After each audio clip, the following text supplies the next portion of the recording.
When life strikes without warning, the only sensible thing to do is stop resisting. This video shows you the harshest lesson of stoicism for surviving pain without losing yourself. Stay until the end to understand why letting go is the only real form of freedom. There are pains that cannot be overcome. They must be endured. And sometimes, when there is nothing left to hold on to, the only dignified way forward is to let go. Epictetus did not come into the world to soothe our wounds with gentle phrases. His message does not seek comfort, but awakening, because true peace is not found in changing what happens outside, but in uprooting the way we cling to what cannot be fixed.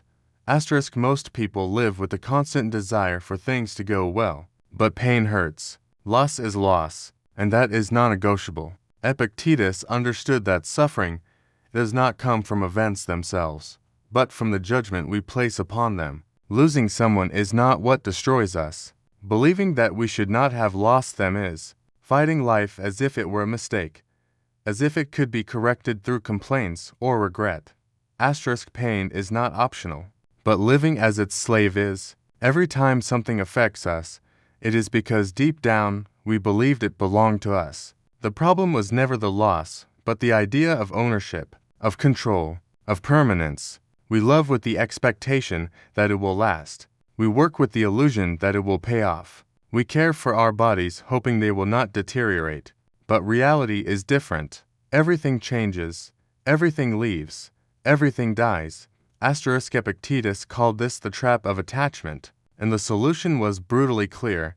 If something is outside your control, let it go. Not because it does not matter, but because clinging to it destroys you. We cannot prevent others from dying, from leaving us, from the world collapsing, but we can stop acting as if these things break who we are, because the only thing that truly belongs to you is how you respond. In a society obsessed with acquiring, detachment is a revolutionary act. Renouncing the expectation that life should be the way you want it to be is not resignation. It is freedom. The freedom to stop suffering over the inevitable. The freedom to live without the fear of loss, because you finally understand that you never truly owned anything, and therefore, nothing can break you. Epictetus does not soften the blow. His philosophy is not designed to comfort those drowning in pain, but to wake them up, to wake them with a slap of truth. Everything we love can disappear, and the more we love it, the deeper the void it leaves behind. But that does not mean we should stop loving. What Stoicism proposes is not indifference, but clarity. A clarity that shatters the illusion of control that binds us to anguish. The root of suffering, according to Epictetus, lies in wishing that external things would conform to our desires, and that is impossible. No one can dictate how others behave. No one can stop the passage of time. No one can guarantee that what we have today will still be here tomorrow. And yet we cling as if it all belonged to us, as if life owed us something. Desire and aversion become invisible chains. We want things to be a certain way, and we reject whatever resists that desire. But the more force we give to that desire, the more vulnerable we become, because reality does not obey, because others do not conform to our projections. And then frustration, anger, and despair appear. We suffer because we insist that things should be different from what they are. Traffic enrages us because we believe it should not exist. Death shatters us because we think it should not arrive. Betrayal breaks us because we imagine loyalty was a guaranteed right. But life is not designed to please us. It is designed to happen, and we decide whether we live as victims of its unpredictability or as those who accept what they cannot change and transform themselves through it. Acceptance does not mean surrender. It means understanding the nature of things. A cup breaks because it is made of ceramic. A body ages because it is alive. A relationship ends because all human things are temporary. The sooner you understand this, the less room there will be for frustration, and the more space there will be for serenity. What Epictetus proposes is radical. Align your desires with nature. Do not fight the current. Do not try to change the flow of events. Change the way you perceive them. Change what you value. Change what you are willing to lose without your life collapsing. Asterisk, when you understand that nothing belongs to you, true detachment begins, and with it comes a form of freedom few ever experience, the freedom of not becoming emotionally ruined when everything around you collapses. The death of a child, the betrayal of a partner, an illness that mutilates your body do not stop hurting, but they stop destroying you once you stop demanding that life return everything intact. Epictetus did not speak from comfort. He was a slave. He was exiled from Rome.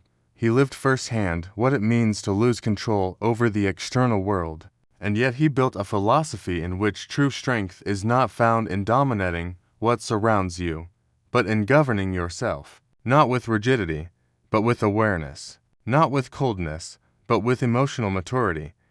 Renouncing the desire for others to love you the way you expect, renouncing the fear that they will leave, renouncing the illusion that you can protect everything you value, not as an act of defeat, but as an act of liberation. Because the more you cling, the more you depend, and the more you depend, the more you suffer. The modern system feeds on your attachment to the perfect body, professional success, eternal relationships. It sells you the idea that you must have everything, control everything, maintain everything.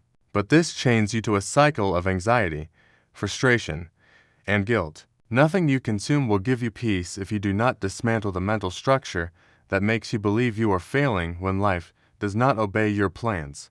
Letting go is not forgetting. It is no longer resisting. It is allowing things to follow their course without dragging you along. It is caring for what you love without demanding that it last. It is crying without feeling that you are breaking. It is embracing impermanence as a law, not as a threat. Because when you accept that nothing is yours, everything becomes lighter, even pain. Epictetus taught to observe every emotion and dismantle it. Does what I feel come from a real event, or from my interpretation of that event? Does this suffering arise from what happened, or from my need that it should never have happened? The true work is not changing reality, but cleaning the lens through which you see it. Wanting things to happen the way you want is the most direct path to suffering. Wanting things to happen the way they happen is the beginning of inner peace. That is where stillness begins, not because life stops hurting, but because you stop demanding that it shouldn't. And in that act of letting go, the deepest freedom is revealed, the freedom to live in peace even while everything burns. Letting go is not giving up, it is reclaiming control over yourself. If this message resonated with you, subscribe, activate the bell, like the video, comment with your experience, and explore our other content. See you in the next one, with more truths that make people uncomfortable.